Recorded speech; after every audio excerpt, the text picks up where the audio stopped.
There is a breakout season coming for a Green Bay Packer, and it's not someone you're probably thinking about right now.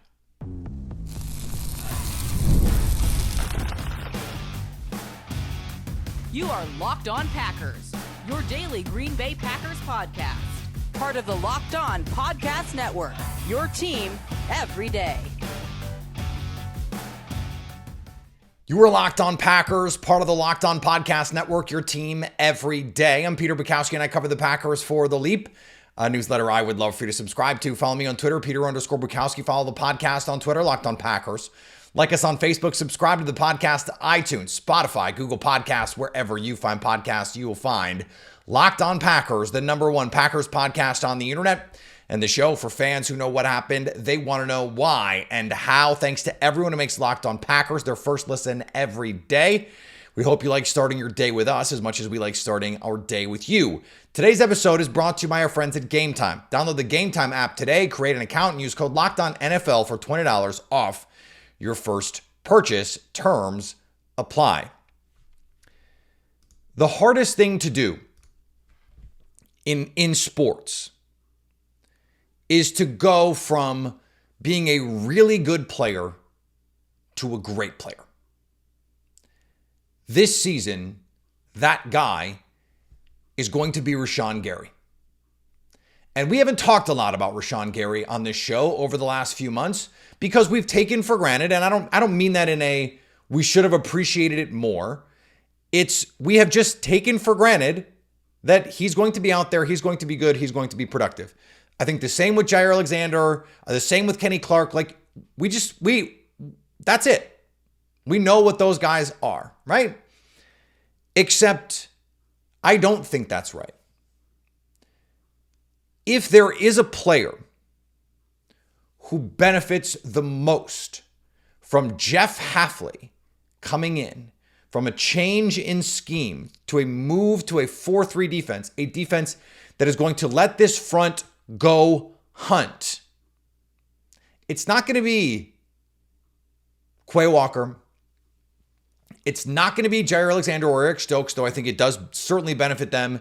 The ability to play more press coverage, the ability to play more man coverage, all that stuff is going to help those guys.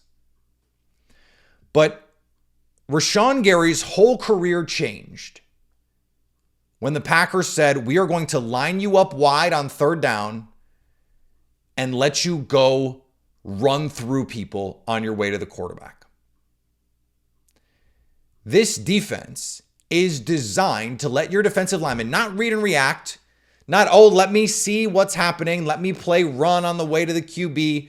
It's not even that. It's just go mess things up. Almost said something else. In the backfield.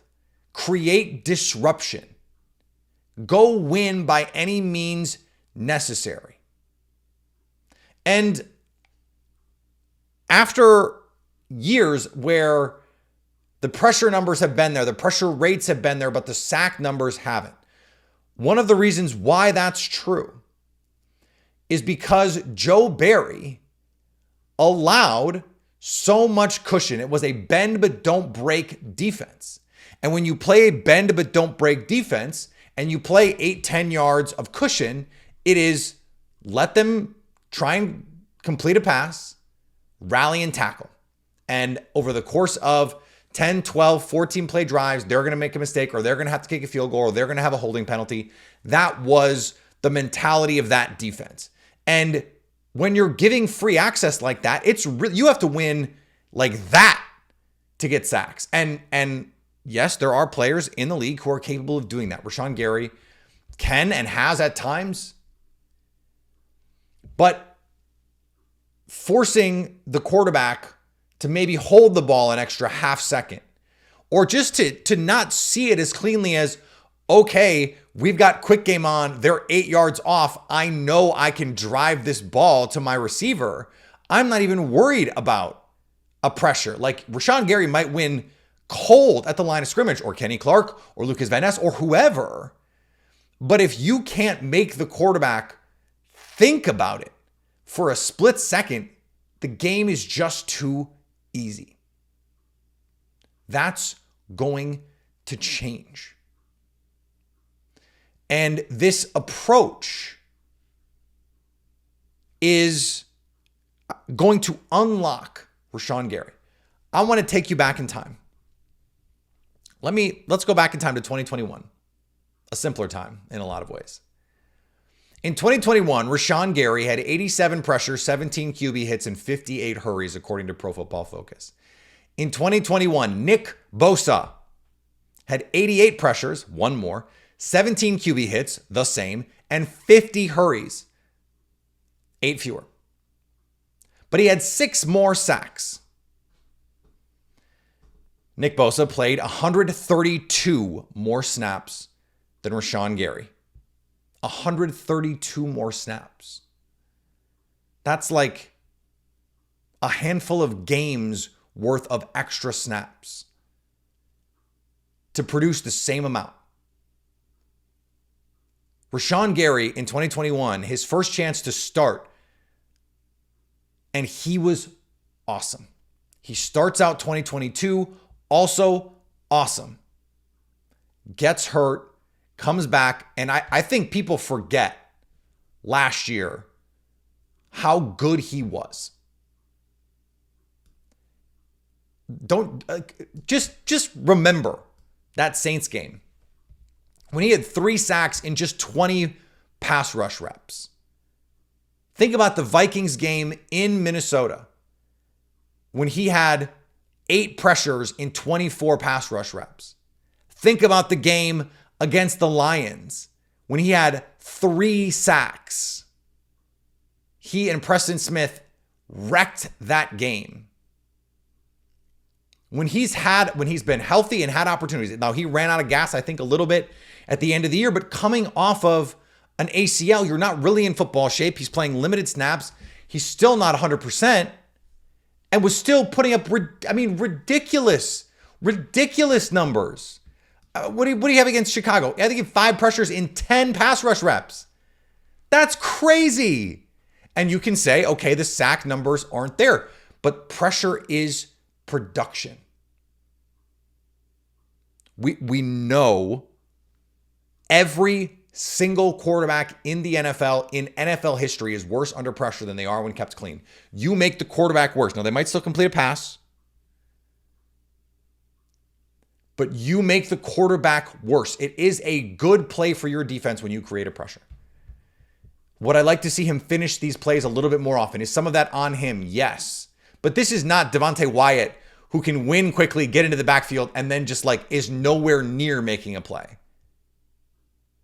17 quarterback hits with 9.5 sacks, while Nick Bosa had 17 quarterback hits and 15.5 sacks.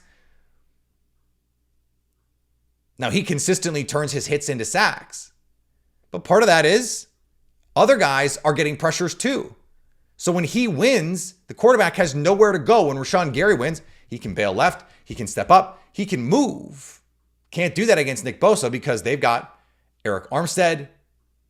They've got other guys who can create pressure. Last year, Chase Young, Randy Gregory, all those guys. Over the years, D Ford, they've had a slew of really good pass rushers there. That's not always been the case for the Packers. But the other part of this is he's going to be, I think, on the field more. And we're going to talk about this more in a second, but I have to throw this stat at you to prime the pump a little bit.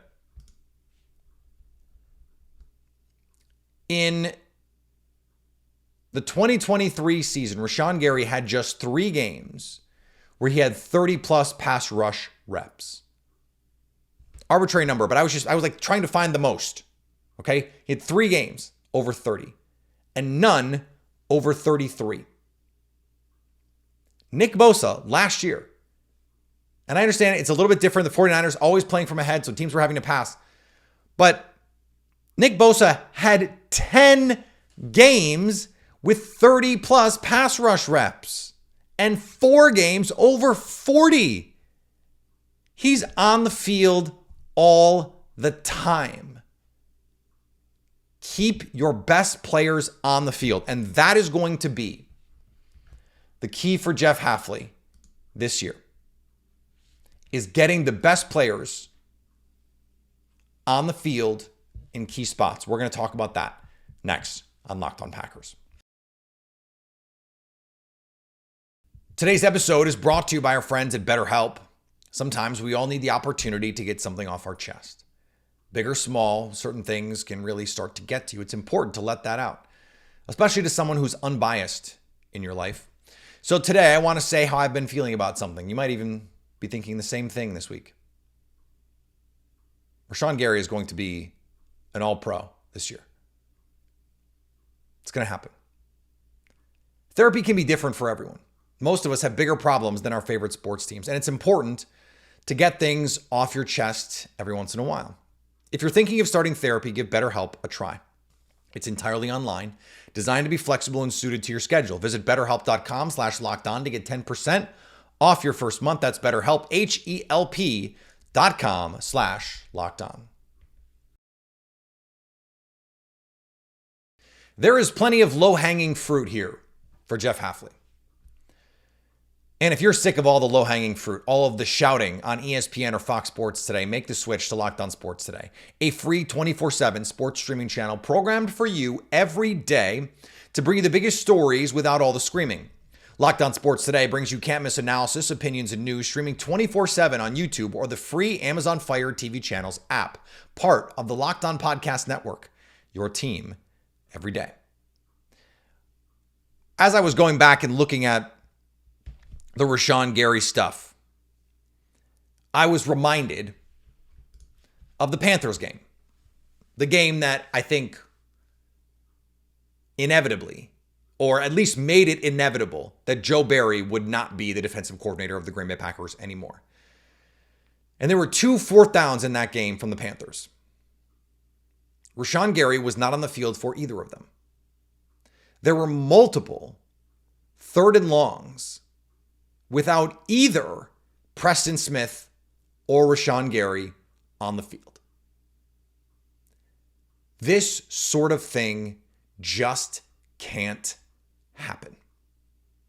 And if you think back to 2019 with Mike Pettin, Preston and Zadarius Smith played 80% of snaps. 80%. That is 4 out of 5 snaps. That is by far most of the game. And when you have a rotation of pass rushers, it's really a nice thing to have. But on 3rd and 8, you need your guys out there. And if you're not getting them a breather on 2nd and 12, that sets up the 3rd and 8. And so now they need a blow because it's an 8-play drive. By the way, another reason why the bend but don't break defense is nonsense. Because your guys get tired, and then when you need them on 3rd and 12, they're not out there. How many times did the Packers on 2nd and long or 3rd and long give up a ton of yardage to set up either a manageable 3rd down or a manageable 4th down? Like if it's 3rd and 18, they're giving up between 17 and 25 yards guaranteed. Regularly. It was like 2 or 3 times a game this would happen. Packers win on 1st down, and because they don't have the right guys on the field, they can't get pressure, they can't get stops, and you have a bad defensive play call. Like the amount of low-hanging fruit here is outrageous for Jeff Hafley. Like, just play your best players most of the time. And it's good to feel like, hey, Kingsley Igbar is a nice rotation player. He is. Lucas Van Ness, first round pick, you want to get him on the field. I totally understand that. But when it matters, you need your best players out there. And the Packers over and over just didn't do that. And unfortunately, this has been something that has doomed the Packers on different levels. Basically every defensive coordinator since Fritz Shurmur. Like even Dom Capers in his prime, Dom Capers was in charge when Micah Hyde walked. Dom Capers was in charge when Casey Hayward walked.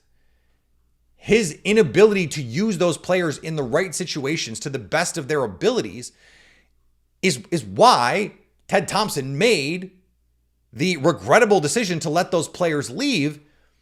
But the thing is, Dom Capers was never going to use those players the right way. A better defensive coordinator or a more adaptable and more malleable defensive coordinator might have done that. I'm not going to, blame it. So players grow and players evolve and players change and they find the right fits and all of those things are true. But you have to maximize the players that you have. That is the coach's number one job. Like, forget scheme, no. The most important job for a coach is to get the most out of your players. And that means finding a scheme that fits them. It means skill development. At its core, the job of a coach is to maximize the talent on the roster. And if you don't do that, you are failing your team. You are not being a good coach. If you're too didactic in your approach, if you're too unable to adapt, evolve, grow, change, pick a word, thesaurus.com that, find me a new one.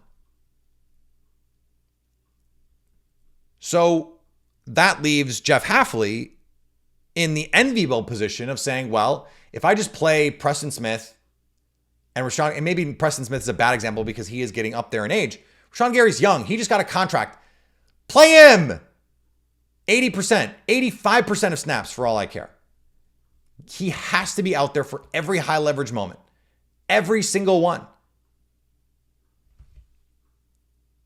And guys, please don't, in an effort to disagree, or in an effort to be like, I know maybe Rashan Gary's not your favorite player, whatever. Don't cape up for Joe Barry and be like, well, maybe he was tired. Okay. Maybe he was. But on fourth down, you got to be out there.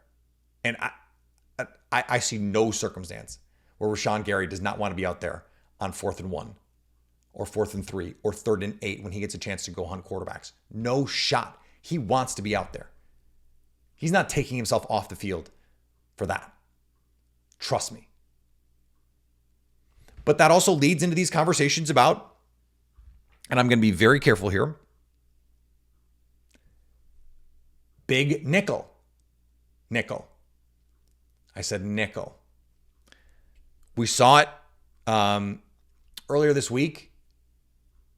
Some 3 safety, Evan Williams, Xavier McKinney, and Javon Bullard all out there on the field at the same time. Javon Bullard in the slot. Xavier McKinney can play in the slot.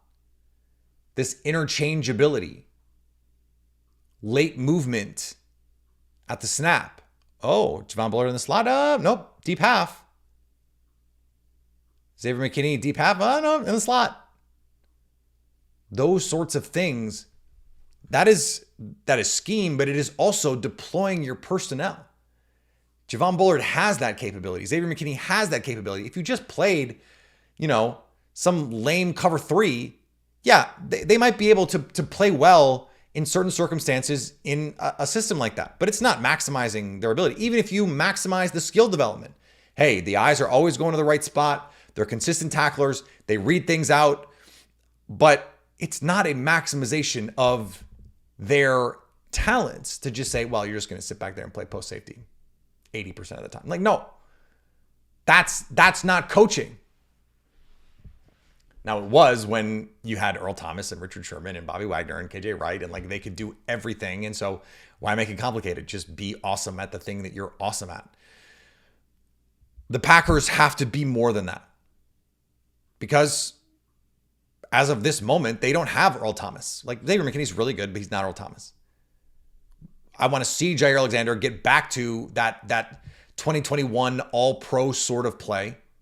I know he's capable of it. He's capable of being in that sort of like all-pro Richard Sherman sort of atmosphere where he said he's the best corner in the league. I believe he can play at that level. Bobby Wagner, though, KJ Wright, like we'll see about that stuff. But the league is just it's too good now offensively. You can't do that stuff. Like Kyle Shanahan has kind of solved that kind of defense. And now the Fangio defense tree has gone out of favor in like record time because offenses have just solved this stuff. It's become too easy to solve. And so Jeff Hafley is going to have to find schematically some answers. But if you can find ways to maximize your talent, then the scheme stuff can almost be less important, because as long as everyone is doing things that put them in a position to succeed, that they're good at, that they can win with, even if teams have ways to attack your scheme, if you have guys who can play the scheme really well, that can negate some of those advantages. So it is both the low-hanging fruit and the challenge that awaits Jeff Hafley. I want to talk about Bo Melton, our guy. We're going to do that next on Locked On Packers. Today's episode brought to you by our friends at Game Time. It can be a pain to buy tickets, but now with Game Time, because they can get you into the game, into the comedy show, into the theater, last minute tickets. In fact, after the event starts, they can still get you in. It's easy to find and buy tickets for every kind of event in your area with views from the seat, so you see what you're getting, plus lowest price guarantee, event cancellation protection, job loss protection. They are going to make it stress-free, so you can just enjoy going to the thing that you're paying money to go see. Isn't that amazing? Isn't that a miracle? Isn't that how this was always supposed to work? Game Time makes it so.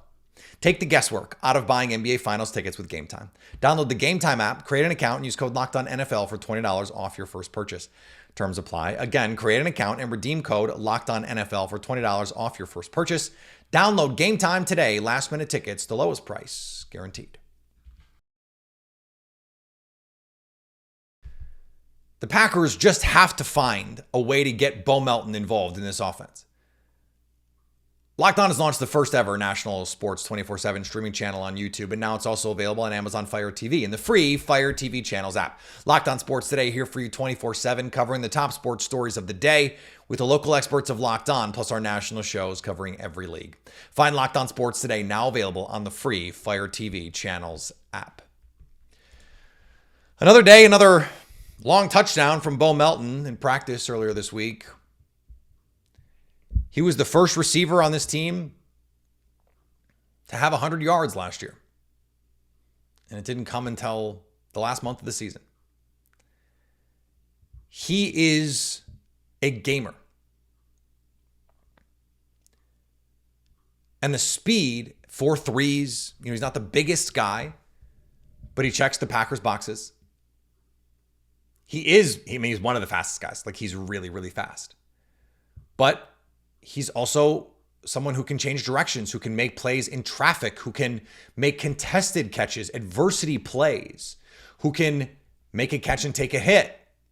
Though he really needed to catch that touchdown. That would have been an absolute unbelievable highlight for Jordan Love against the Bears in the last week of the season. Missed that. That game was not, really even ever that close, but that would have put it away essentially. And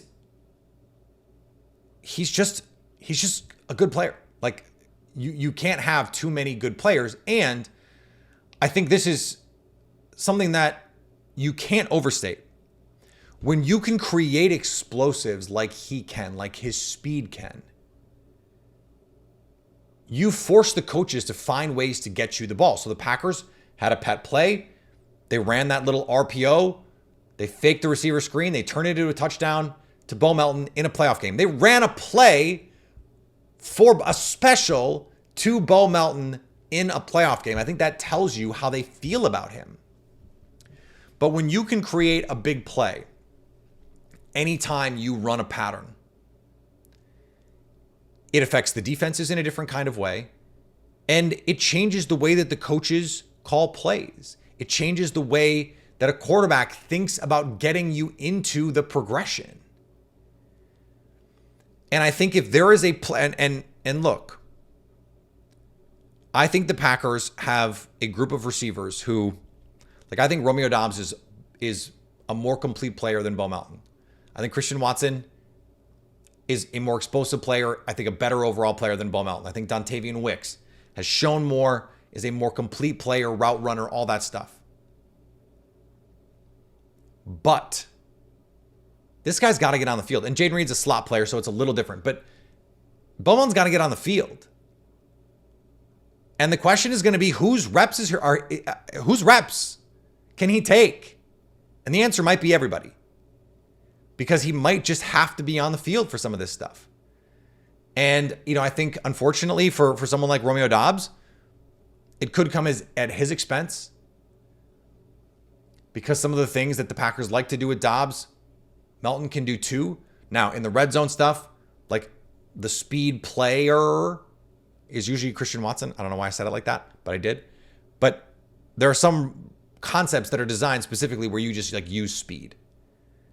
Well, that's Christian Watson.